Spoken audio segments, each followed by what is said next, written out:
So what's the best way to grow your scouting knowledge and find all the best Wonder Kids? Let's find out.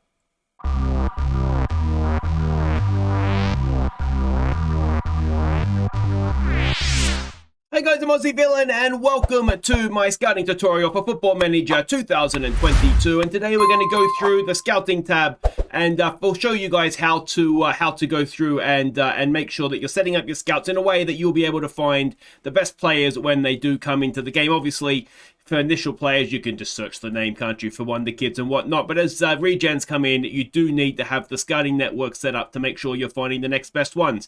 Now, this is a scouting report. I am going to do a separate tutorial on this, so I won't go into too much detail on it. One thing that I would say, I mean, this is good that this is new for this FM, having the pros and cons of the player easily accessible instead of having to sort of click into their profile. So that's a good thing. And one thing I did just want to point out is obviously this is how you would make an approach if you were looking to do such a thing. Where you can, down here you can offer the player a trial. Now, you're not going to be able to go and offer Messi a trial, for example, but often, I mean, a free transfer, it's perfect, especially at smaller clubs, because what you can do by offering them a trial, it means that you're not having to pay to go and scout and watch them, make them come to you. And sometimes, so example, this is a Peterborough player. This is a game with Aston Villa. Lower division teams or smaller teams will sometimes allow their players to go out on trial, you know, to if there's a chance of them selling. So sometimes it's worth it to, again, save the money. But if you're a bigger club that is going to be able to attract a player that's at a club on trial, you probably aren't that fussed about having to pay to go and watch them play. But one thing I would flag up too is if you are going to offer a trial, is go in here and do it.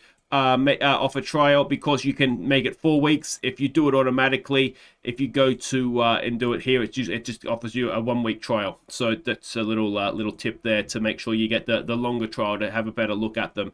Now, let's go and have a look and see where we go from here. And the first thing you need to do is create assignments. Send your scouts out where you want them to go. Now, what I tend to do, because I'm not that bothered about it, I want to have a good scouting network, but I'm not going to go in and individually set scouts and tell them what to do.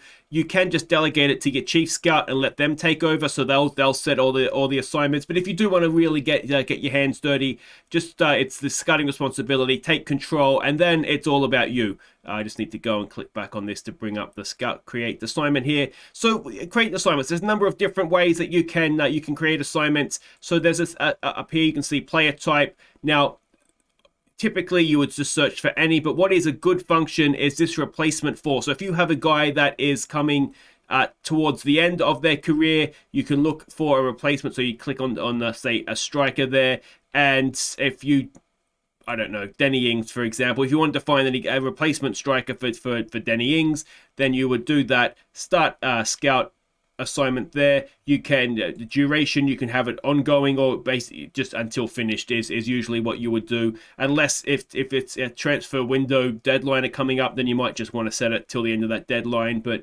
I figure just do it till let them go till they're done. Scouting pool, that just means that which scout, if there's a sort of a scout you trust more than others, you might want to send them on that mission. Otherwise, just let them go through. Let whatever scouts available go, and then you can choose where you want to scout for them. Scouting range is typically just what you'd want to do. You don't want to, unless you are looking for a player that is say English, if you're playing in the English league and you need a British player.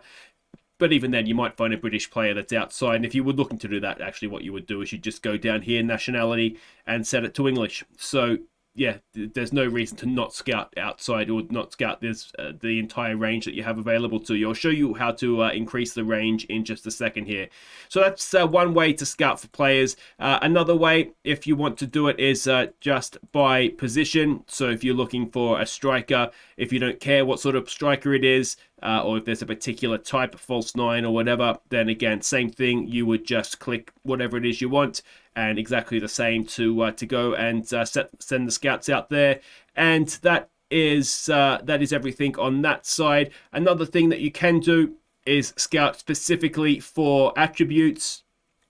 I don't necessarily like doing this, and the reason for it is if you set up everything you want from, say, an inside forward, not necessarily what crossing, and say you want better than or equal to 15, and you go through and you set up all this, and then they have one attribute that is below that, they're not necessarily going to show up for the on your scouting report, so you don't get them. So it can be useful, but I tend to steer away from that one. And another thing that you can do if you have multiple scouts is just go to regions and just scout the world. Just do the Caribbean until finished and go down, have each of you would assign a specific scout to that, and then just go down one at a time, scout through the regions, and then go back to the top and start again.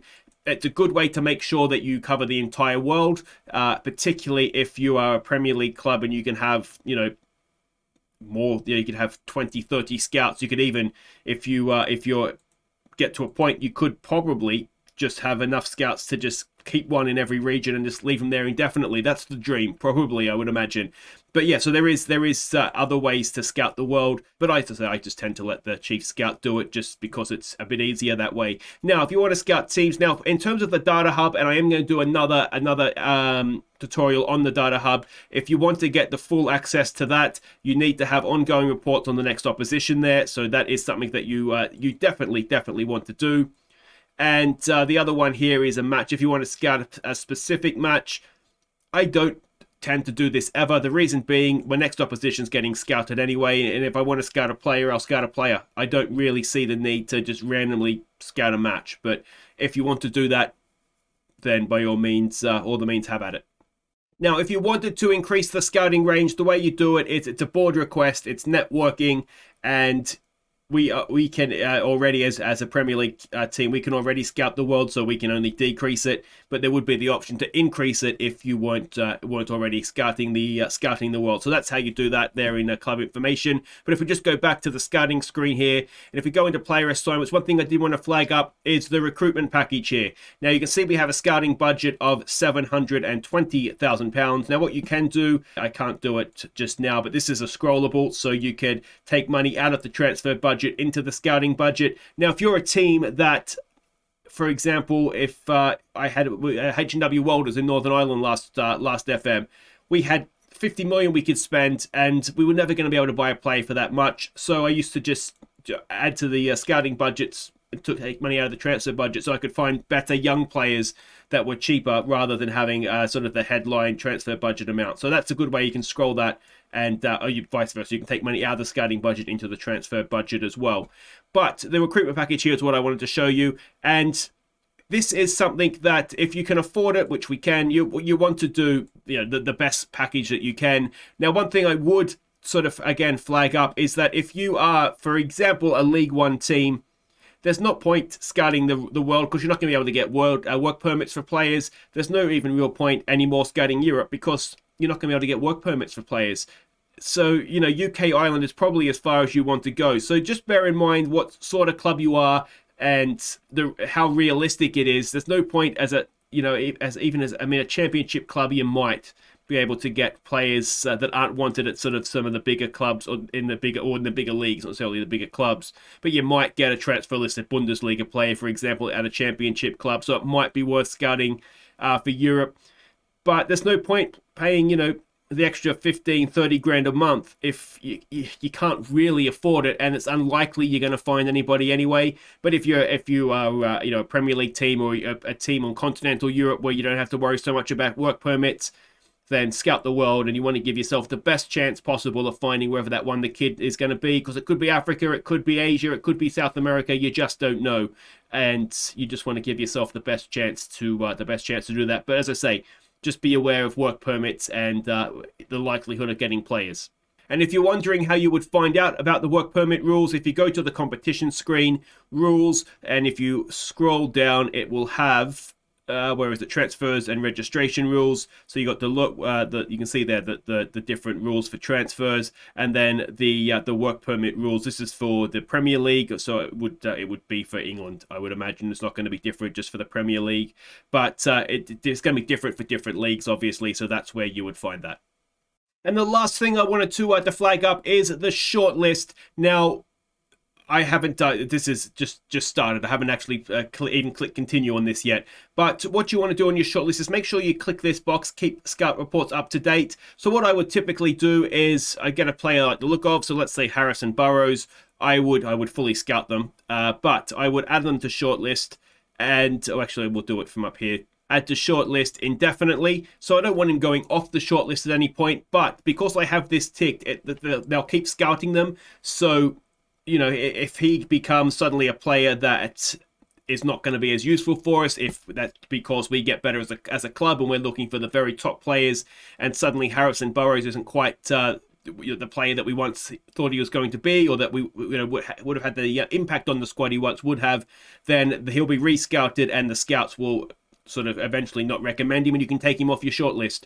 So if you have that clicked, you only ever have to actually add them once, and then just remove them when they're either too old, or you're not interested, or they're not good enough for you anymore. And typically, if you're growing a club, that will happen quite often. You'll say you go from let's go Vanarama North all the way through to the Premier League. The players that would have looked like a really, really good signing going into League Two, when you're going into the Championship, they don't look so good anymore, do they? So that is, a good way to just make sure that the players are continually scouted, get up-to-date reports, and you don't have players that are no good on your shortlist. But that's it for the scouting report. If you've enjoyed this, make sure you hit thumbs up. Don't forget to subscribe if you're new. I'll be back for many, many more tutorials. We're also going to have a Let's Play series with Queen of the South, so if you want to see me in action, keep an eye out for that. So make sure you subscribe. Enjoy the video if you've... let's try that again. Like the video if you've enjoyed it or found it helpful, and I'll see you next time. Take care.